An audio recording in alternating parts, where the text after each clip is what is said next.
कैसे हैं आप लोग? आशा करता हूँ कि बहुत बढ़िया होंगे। तो आज अमित के कोर्स का तीसरा दिन है। अभी हम लोग बेसिक चीजें सीख रहे हैं ताकि हम लोगों को आगे चलकर कोई दिक्कतें ना हो। तो आज हम लोग जानेंगे धूल, कट्ठा, बीघा और डिसमिल, एकड़, हेक्टेयर, इन चीजों में क्या अंतर है। ठीक है, बहुत जगह आप लोगों ने देखा होगा कि धूल, कट्ठा, बीघा चलता है, लेकिन वहां पर लोगों को डिसमिल, एकड़, हेक्टेयर समझ में कम आती है। ठीक है, देखिए ये जो है ना धूल, कट्ठा, बीघा, ये सब देहाती मापे हैं। ये हर जगह पर बदलता रहता है। धूल का मान कहीं पे कम है तो कहीं पे ज्यादा है। कहीं पे एक धूल में बहुत कम जमीन होता है तो कहीं पे एक धूल में बहुत ज्यादा जमीन होता है, क्योंकि पूरे हिंदुस्तान में 4 हाथ से लेकर 13 हाथ तक लग्गी चलता है। और धूल, कट्ठा, बीघा जो है पूर्ण रूप से लग्गी पर निर्भर है। ठीक है, धूल, कट्ठा, बीघा जो है पूर्ण रूप से लग्गी पर निर्भर है। ठीक है, और लग्गी का मान पूरे हिंदुस्तान में 4 हाथ से लेकर 13 हाथ तक है।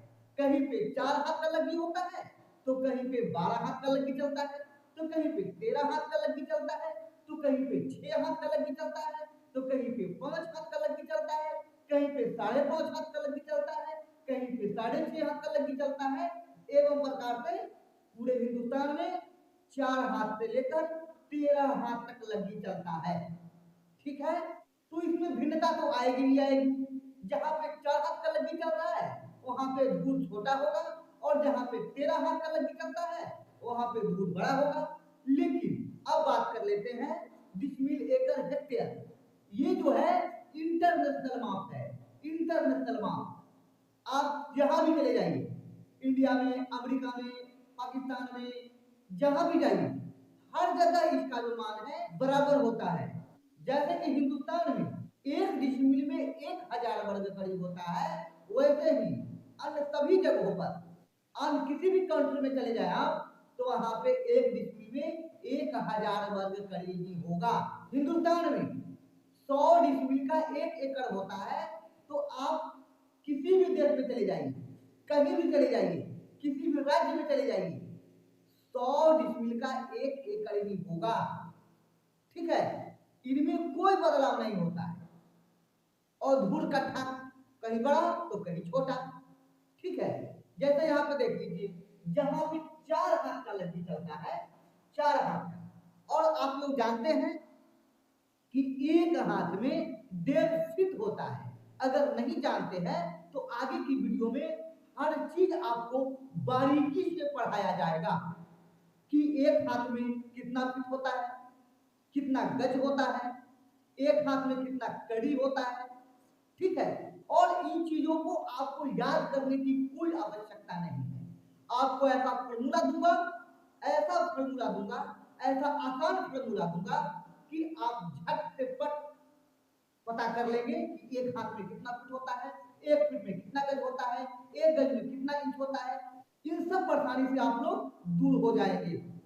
कोई भी चीज आसानी से समझ लीजिएगा, आसानी से उसको निकाल सकते हैं आप। ठीक है, तो आइए यहाँ पे देख लेते हैं। अगर 4 हाथ की लग्गी है, 4 हाथ की लग्गी है, ठीक है, तो एक धूल कैसे बनेगा 4 हाथ की लग्गी से? एक लग्गी लंबा और एक लग्गी चौड़ा। अगर 4 हाथ की लग्गी है तो उससे एक लग्गी लंबा नापी करेंगे और एक लग्गी चौड़ा नापी करेंगे। ठीक है, और फिर एक और एक को गुना करेंगे, क्योंकि एक लग्गी लंबा और एक लग्गी चौड़ा हमने मापी किया है, तो एक और एक को ही गुना करेंगे। जब एक को एक से गुना करेंगे तो एक ही होगा। ठीक है, और जब गुना कर देंगे दोनों को तो यह धूल हो जाएगा। ठीक है, एक लग्गी लंबा और एक लग्गी चौड़ा जमीन, एक धूल होता है। देखिए, अभी तो हमने 4 हाथ की लग्गी की बात की। अब 4 हाथ की लग्गी से जो जमीन मापी किया गया है, जो एक धूल है, वह कितना वर्ग फीट होगा, ये कैसे पता करेंगे? इसको भी पता करने का कोई फॉर्मूला तो होगा ना। तो देखिए, 4 हाथ की लग्गी से जब हमने मापी किया तो एक धूल हुआ। अब हम पता कर लेते हैं कि एक हाथ में कितना फीट होता है।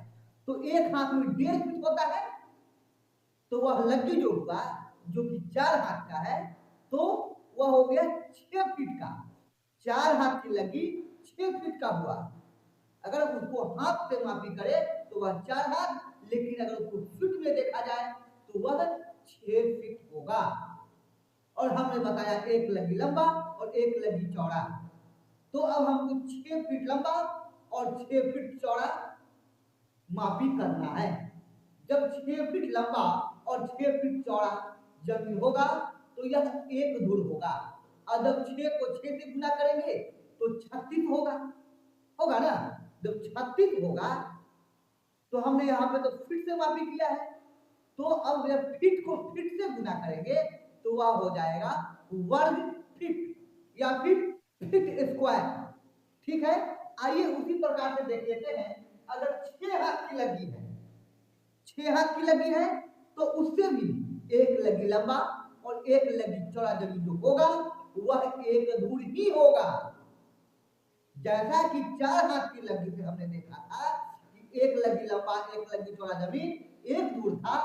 अगर जहां पे 6 हाथ की लगी चलती है वहां भी हम मापी करें एक लगी लंबा और एक लगी चौड़ा, तो वह जमीन भी एक धूर ही होगा।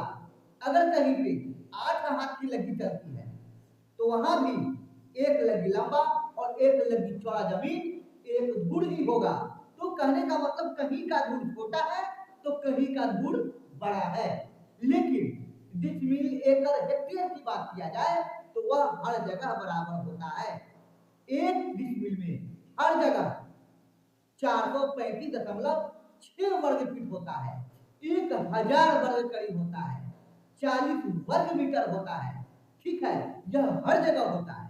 कहीं कहीं पे आप लोगों को बताया जाएगा, आप लोगों ने पढ़ा होगा शायद कि एक डिसमिल में 40.47 वर्ग मीटर होता है। तो इन चीजों को मैं बताऊंगा कि यह कैसे हुआ।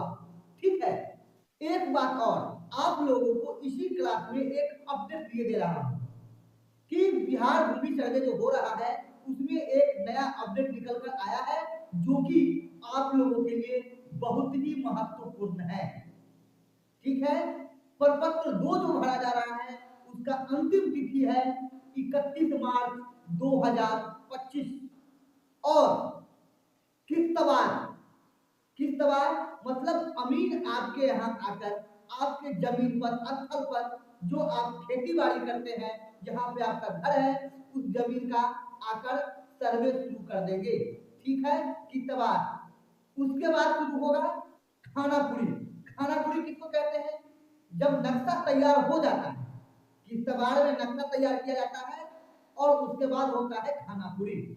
उसमें जितने भी खाना बना हुआ है, जितना भी प्लॉट बना हुआ है, उसमें नंबरिंग करने का जो क्रिया होता है, प्रक्रिया होता है, उसी को खानापुरी कहा जाता है। या जितने प्रकार के उसमें फॉर्म भरे जाते हैं, ठीक है, ये सब खानापुरी के अंतर्गत आता है। ठीक है, यह हो गया एक प्रपत्र 2 भरने का जो टाइम है 31 मार्च। और जमीन पर, जमीनी स्तर पर जो काम होगा अमित साहब करेंगे वो 1 अप्रैल से करेंगे। ये तारीख निश्चित कर दिया गया है सरकार की तरफ से, सर्वे डिपार्टमेंट की तरफ से। ठीक है, और एक और महत्वपूर्ण जानकारी कि अब प्रपत्र 2 के साथ वंशावली देने की कोई आवश्यकता नहीं है। कुछ लोग कहेंगे कि अगर वंशावली नहीं देंगे तो फिर हिस्सा कैसे लगेगा? तो वह आप खानापुरी के समय दे सकते हैं। अभी आप सिर्फ प्रपत्र 2 भर के दीजिए और जो कम ज्यादा डॉक्यूमेंट आपके पास है, जो डॉक्यूमेंट छूट गया है, जो अभी आप नहीं दे पा रहे हैं, वो आप खानापुरी के समय दे सकते हैं। ठीक है, यह एक नया नियम है, नया अपडेट है जो कि आप लोगों के लिए बहुत ही उपयोगी है। ठीक है, तो मुझे लगता है आज का क्लास आप लोगों के लिए बहुत ही फायदेमंद है। अगर वीडियो आप लोगों को पसंद आया तो वीडियो को लाइक कर दीजिए। चैनल पे अगर नए हैं तो चैनल को सब्सक्राइब कर लीजिए और बेल आइकन दबा लीजिए ताकि मेरा आने वाला हर वीडियो का नोटिफिकेशन आपको मिलता रहे। मेरा वीडियो शाम को 7 बजे आप लोगों को मिल जाएगा। ठीक है, तो फिर मिलते हैं अगले वीडियो में, तब तक के लिए धन्यवाद।